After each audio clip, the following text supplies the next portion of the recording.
A legendary head coach has spoken out praising a very talented Duke freshman, and we got to break it all down. What's up, guys? I'm Matt Long. Welcome to Duke Basketball 365. If you're a Duke Blue Devil fan, please hit that subscribe button. It really helps me out a lot. But let's jump into the news for today. Cameron Boozer tallied 18 points, 15 rebounds, 5 assists, 2 steals, and 1 block, powering Duke past the Michigan State Spartans 66-60 on Saturday morning at the Breslin Center in East Lansing, Michigan. Boozer's dominant play caught the eye of former champion coach Tom Izzo, who offered him high praise after the game. After the game, Izzo praised Boozer's calm composure despite a poor first half with only 2 points. Tom Izzo said, "I think the respect I have for Duke, for Jon Scheyer, for his program, for Boozer, for how calm he was. It didn't seem to bother him that he didn't get any shots the first half. That tells you a lot about their program and the players in that program." Well, this is great to hear words from one of the best coaches that college basketball has ever seen. Not as good as Coach K, of course, but Tom Izzo, definitely one of those greatest college basketball coaches ever. And it's a change of pace from what we saw last week from Florida head coach Todd Golden after losing to the Duke Blue Devils. But Tom Izzo is always going to show up with class every single time, win or lose. And, of course, the respect goes both ways when it comes from our head coaches, whether it's Jon Scheyer or Mike Krzyzewski. But he's talking up a very, very talented player. Cam Boozer, just 2 weeks ago, was leading Duke in every single statistical category, which is almost impossible to do. Completely amazing. The best recruit that Duke brought in this season, the son of former Duke Blue Devil Cameron Boozer. We want to quickly bring up his stats where he's just lighting the world on fire right now. 6'9", 250 pounds, averaging 23 points per game, which is second in the entire country, 9.9 rebounds per game, 3.8 assists per game, 1.7 steals per game, and 1 block per game. He leads the Blue Devils in every single stat except for blocks per game. He is third. Patrick Gongba currently leads the team with 1.7 blocks per game, and Isaiah Evans, aka Showtime Slim, coming in averaging the second most blocks per game for the Duke Blue Devils. But what I love about the way that Cam Boozer is putting up these performances, think about Michigan State. Doesn't score a lot in the first half, goes crazy in the second half. Think about the season opener versus Texas. Doesn't score at all in the first half. We're going, what is going on? What is wrong with our recruit? And then he goes crazy, helps us a lot in the second half. Maybe wasn't a super efficient scoring, but he scored 15 points against Texas and helped us out. This shows the resiliency of Cameron Boozer. Some of these guys, these top recruits, they come in and in high school, everything was super easy. They were just that much talented or that much taller, just overall that much better than everyone that they were playing against in high school. So they expect it to continue to be that easy. And when they, get metaphorically, is that the word I'm looking for? When they get punched in the mouth by the sport of college basketball and how physical and how much tougher it is from the high school game, sometimes they stay down. But Cameron Boozer is punching back. He is not going to stay down. Even if he gets off to a slower start in any of these games, he is coming back and he is showing out, which is why he's able to lead the Duke Blue Devils in so many important metrics. And those stats per game, he is absolutely showing up. A lot of people are having conversations right now about Cooper Flagg versus Cameron Boozer. And before we can actually figure out who is better, I'd love to see at the end of the year, because we still have the finished product for Cooper Flagg in our minds in a Duke Blue Devil uniform. And it's hard to remember what he was when he first got here. So I don't really feel like that's a fair comparison for Cameron Boozer. Cooper Flagg, it is an extremely, extremely large boots to fill.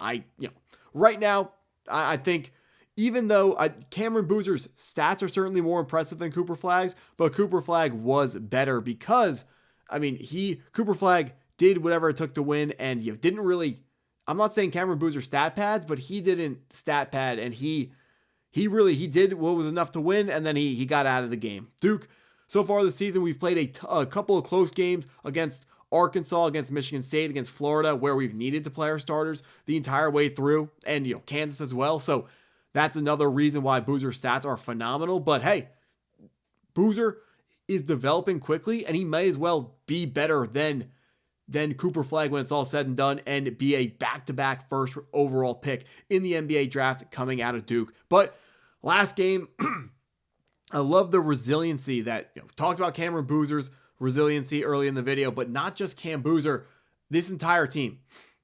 Down in the late in the second half against Michigan, or down late versus Florida in a horrible spot until Isaiah Evans bails us out. Close game down the stretch against Michigan State. Close game in the last 5 minutes against Arkansas. We're able to pull things out. A lot of it's coaching. Jon Scheyer, know for a fact he's a great head coach.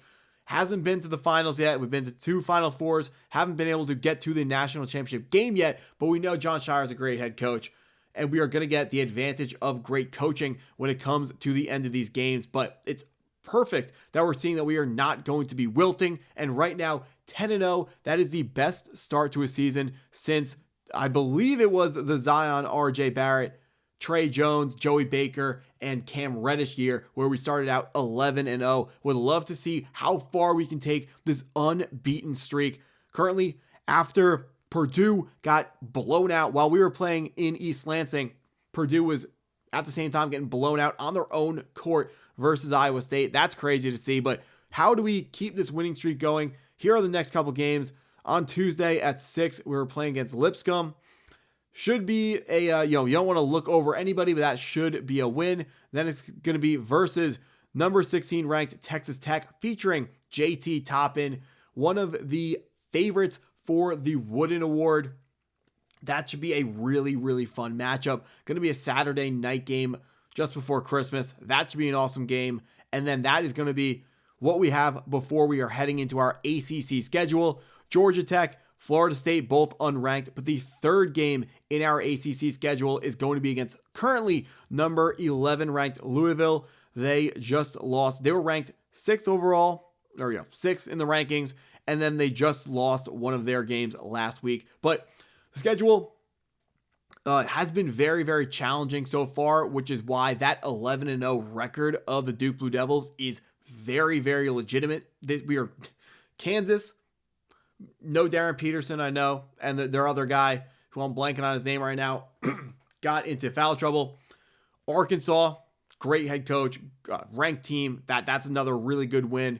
Defending national champions, Florida, another really great win. We're just stacking up good wins. The undefeated record is completely legitimate. Right now, the 2 teams ahead of us in the rankings, the Michigan Wolverines, who they would probably be my number 1 ranked team if I was on the AP poll. And then number 1, Arizona. God, this is going to be a very fun season. I can't wait to see how everything works out. Can't wait to see how far we are going to be able to take this undefeated streak, because this Duke team is coming together. Jon Scheyer is figuring out rotations, figuring out how many minutes he wants to give people, which of the freshmen are good with the other freshmen, who's good with the older guys, the veterans, and how are we going to put this team together to make a run at the national championship and get that first national championship for Coach Jon Scheyer, first one since 2015. That's what I got for this video. If you stuck around this long, I appreciate you taking the time to watch it all the way through. Please hit that like button if you haven't already. Hit the subscribe button if you're new to the channel, and go Duke.